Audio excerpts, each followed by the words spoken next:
Brazilian President Luiz Inacio Lula de Silva says his intelligence services failed on the 8th of January when Brasilia buildings were stormed by supporters of far-right former President Jair Bolsonaro. It says Brazil has army intelligence with Air Force intelligence and its intelligence agency, but none of them warned him. 24 hours ago, President Lula de Silva dismissed 13 more military officers who were assigned to the National Security Advisor's Office, which is responsible for the president's security. The decision follows the removal of 40 military officers on Tuesday from the presidential residence because he expressed his distrust in the military for failing to act against supporters of Jair Bolsonaro. The leftist president questioned how he could trust the military personnel with his personal security after what had happened. Government officials say President Lula's security would now be placed in the hands of the federal police force. In Peru, at least 3 more people are reportedly to have died amid protests against President Dina Boluarte. The police used tear gas to disperse crowds in the capital, Lima, where thousands of protesters from rural areas have been converging. Dozens of lives have been lost during weeks of demonstrations after the country's former leader, Pedro Castillo, was ousted. A woman died in a southern town where a police station is reported to have been set on fire. Peru's human rights watchdog reported 2 further deaths as a result of blockades at the northern Libertad region. And migrants on Mexico's northern border have begun entering the United States using a mobile app designed to facilitate the process of applying for asylum, although several have reported difficulties using the system. This month, the Biden administration said it would broaden the use of the app to allow asylum seekers enter their personal information as a pre-screening step for a U.S. appointment to request asylum.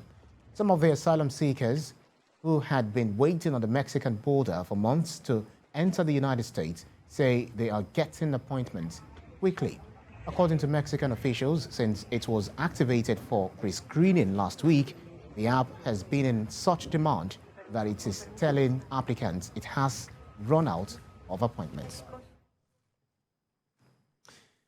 And the UK health system is still facing the cancellations of operations and appointments as nurses continue their strike. A major escalation is the ongoing industrial action not threatens to bring much more disruption to the health service. NHS leaders have expressed huge concern after an announcement that ambulance workers will join nurses in a combined day of action. The GMB union says more than 10,000 ambulance workers, including paramedics, emergency care assistants, and call handlers, will strike over 4 days in February and March, including the 6th of February. Nurses will also strike on the 6th of February, which means the NHS will face mass disruption. It's the first time both ambulance staff and the Royal College of Nursing will take action on the same day.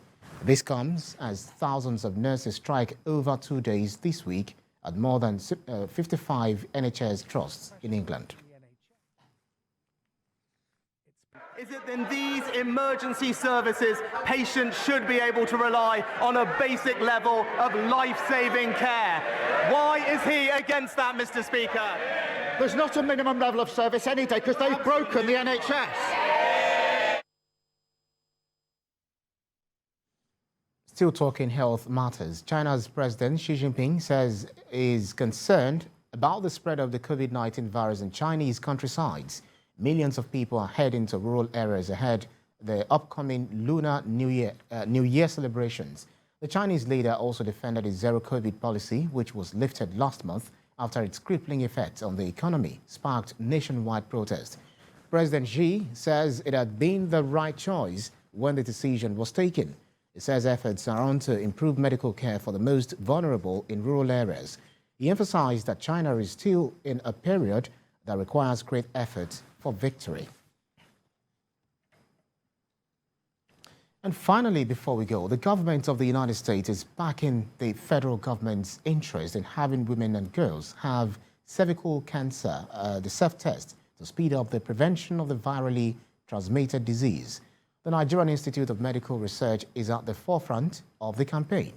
Senior correspondent Jacqueline Ogo tells us more.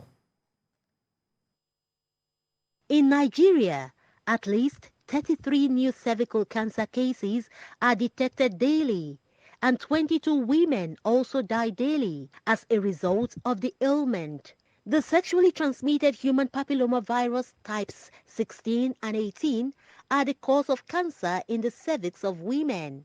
And because screening is done through the vagina, many women shy away from the test, which involves taking a swab. As this is worsening the statistics, the federal government has embarked on public enlightenment on the introduction of self-test to save the day. What it means that the sample container is given to the woman. She can decide to take it home and then collect the samples themselves and then return it back to the facility for testing. Ifoma Ezepwe sadly saw the cancerous disease snatch the life of her sister-in-law away. I did my cervical cancer screening 2021. I lost my sister-in-law that period because of this same cervical cancer. So it was a great loss. And I advise every woman out there to please do the same. As the deadly virus claims at least 8,000 lives in Nigeria annually, women are being asked to brace up to early screening. It's a killer disease, and if they come out in time to be screened, they will be treated. I advise every woman to take this opportunity, being sponsored by WHO. In men, the human papillomavirus infects the penis. If not detected early for treatability, it claims lives. You don't want to do so many things at the same time. Let's focus on the girls first, and when we finish that, we'll also be thinking about vaccinating the boys. The World Health Organization says girls between ages 9 and 15 must be vaccinated against the virus. It also says women must screen at ages 35 and 45. The target is to eradicate the ailment by 2030. It is projected that by the year 2025, cervical cancer death rate in Nigeria will rise by 63%.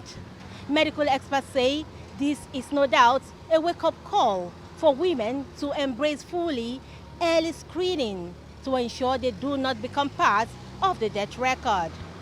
Jacqueline Ogo, TVC News, Lagos. The U.S. Secretary of State, Antony Blinken, and the Foreign Minister of Turkey have been meeting minds on NATO alliance. At the top of their official meeting, both men offered their condolences to the people of Ukraine following the helicopter crash that killed the country's interior minister and more than a dozen others. Both said the country are, quote, engaged in some of the most critical and challenging issues of our time, end of quote. The situation in Ukraine, and we're here also under something that we established called the U.S.-Turkey Strategic Mechanism, which is an important vehicle for us to deepen cooperation as well as work through any challenges and problems. We are close allies and partners. That doesn't mean we don't have differences, but when we have differences, precisely because we are allies and partners, we work through them in that spirit.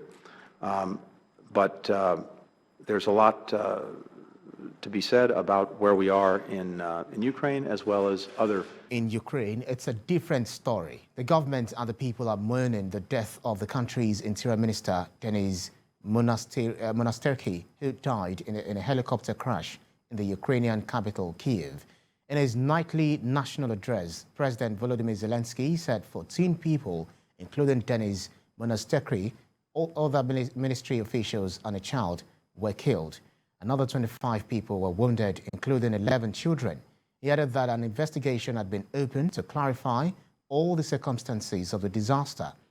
President Zelensky said all who died in the crash are not people who can be easily replaced. He extended his condolences to their families.